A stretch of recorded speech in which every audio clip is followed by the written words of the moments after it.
Sobat Baku Hantam, untuk memimpin rakyat dengan populasi 1,4 miliar manusia ini memang tidak mudah. Bagaimanakah Presiden China Xi Jinping membawa China dari keterpurukan menjadi negara yang paling pesat saat ini, mengukuhkan posisinya sebagai penguasa Tiongkok paling berpengaruh dan paling kuat sejak era bapak kalian, Bapak Mao Zedong. Mari kita bahas.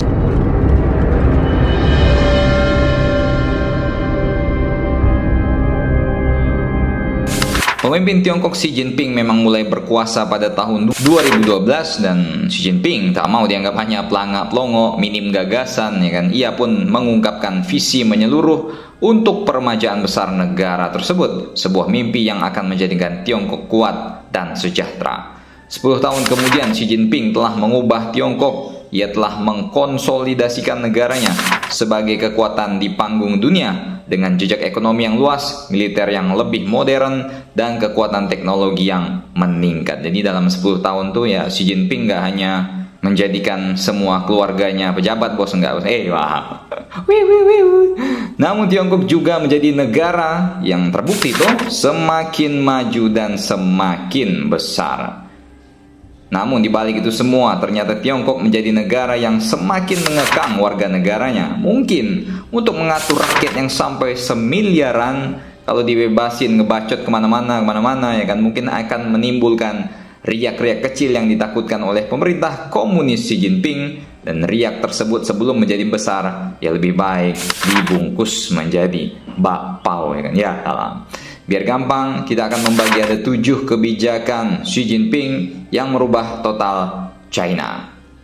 Yang pertama, kampanye Xi melawan korupsi. Setelah menjabat, Presiden Xi Jinping memprakarsai upaya untuk memberantas korupsi di dalam partai komunis sampai ke akar-akarnya. Ini telah terbukti menjadi kebijakan yang sangat populer di masyarakat dan menurut para analis juga merupakan alat yang bisa digunakan untuk menyingkirkan lawan-lawan politik. Kritikus menyebut kebijakan ini sebagai sebuah kebijakan pembersihan politik karena ada lawan politik yang mengkritik sedikit ya kan kebijakan dari pemerintah China. Ini udah langsung, bos, ente korupsi dana desa, ya kan, ente korupsi EKTP, ya kan, ente korupsi waktu itu rapat ente ke warung kopi, ya udah, bos. Ente tahu sendiri hukuman bagi koruptor di Cina bukan sekedar pakai rompi orange, ketawa-ketawa di sel, ambil ngopi-ngopi, ngerokok, main biliar. Enggak, bos. Sejak 2013 China sudah memberlakukan hukuman mati bagi koruptor. Mau omon-omon ya, didor ente kan. Kebijakan kedua Xi Jinping adalah kebijakan keras China kepada wilayah yang susah diatur.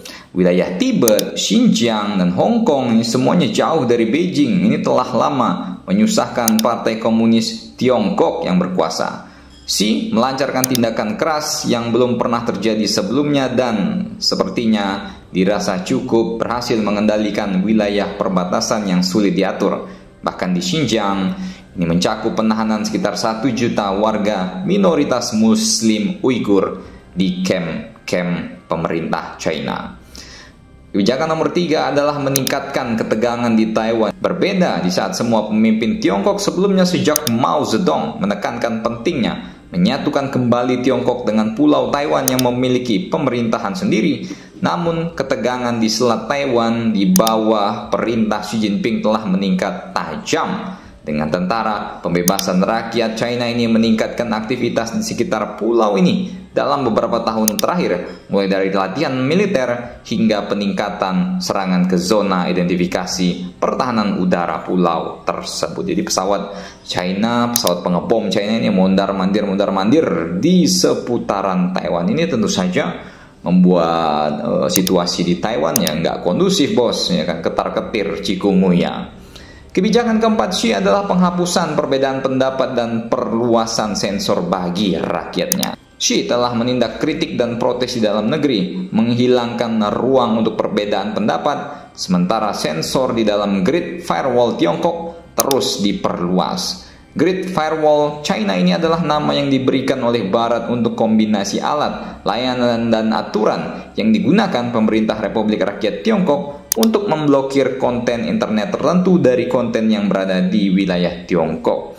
Great Firewall ini telah diterapkan di Tiongkok sejak tahun 1996.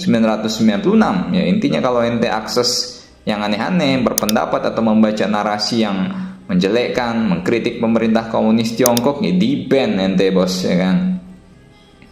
Kebijakan kelima adalah Xi Jinping membangun militer China yang lebih modern. Dalam hal militer, di mana alutsista China dianggap hanyalah cap kaleng-kaleng kongguan, ya kuantitas di atas kualitas. Namun di tangan Xi Jinping ini berusaha untuk menutup kesenjangan militer dengan militer Waksam Amerika. China kini berencana untuk membangun hingga 5 kapal induk dan membangun armada kapal perang dalam jumlah besar. Menurut beberapa intelijen Amerika yang menyebut bahwa China memang mampu membangun hingga 5 kapal induk sendiri dan 10 kapal selam rudal balistik nuklir pada tahun 2030. China juga kini berusaha untuk menguasai Laut Cina Selatan dengan membangun pangkalan di ASEAN tepatnya. Ya kalau China nggak nyiapin dongfeng, nggak nyiapin ratusan ribu tentara, ya dibabat bos sama armada kapal induknya Amerika. Yang keenam, kebijakan ekonomi Xi Jinping yang luar biasa. Sejak Xi mengambil alih kekuasaan pada tahun 2012, PDB negara tersebut meningkat lebih dari 2 kali lipat, dari 8,53 triliun dolar menjadi 17,73 triliun dolar.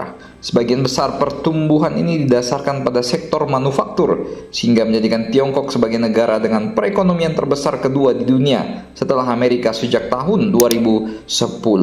Xi telah berupaya mengurangi ketergantungan Tiongkok pada ekspor dan meningkatkan konsumsi dalam negeri, memerintahkan perombakan dan modernisasi perekonomian. Dan Xi pun mengklaim penghapusan kemiskinan absolut di antara 1,4 miliar penduduknya. Kebijakan ketujuh adalah program China Belt and Road Initiative. Kadang-kadang ini disebut sebagai jalur sutra barunya Tiongkok.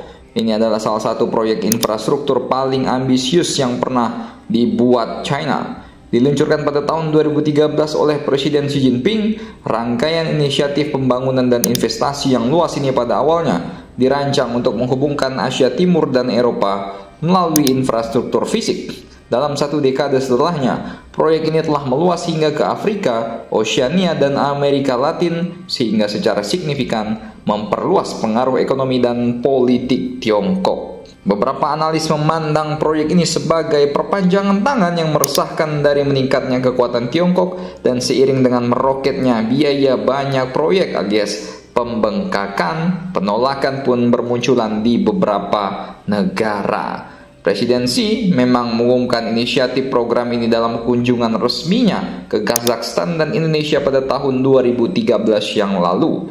Visi Xi Jinping adalah mencakup penciptaan jaringan kereta api yang luas, jaringan pipa energi, jalan raya dan penyeberangan perbatasan yang efisien, baik ke arah barat melalui pegunungan bekas Republik Soviet dan ke selatan, ke Pakistan, India dan negara-negara Asia Tenggara lainnya.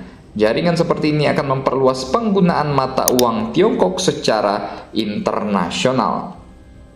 Hingga saat ini ada 147 negara yang mencakup 2/3 populasi dunia dan 40% PDB global yang telah menandatangani proyek ataupun menunjukkan minat untuk melakukan hal ini. Ya mungkin bisa dibilang ya China mau mendominasi negara-negara berkembang lah ya kan. Ya mau setidaknya meredupkan sedikit pamor Waksam lah ya kan. Ada lagi yang bilang bahwa nanti kena jebakan utang China, awas ya kan. Nah, nanti lagi kita bahasnya jebakan utang China. Bagaimana menurut kalian mengenai program dan kebijakan Xi dalam hal memimpin 1,4 miliar penduduknya? Silakan komentar dan baku hantam kalian di samping soto Lamongan kelelawar di Wuhan.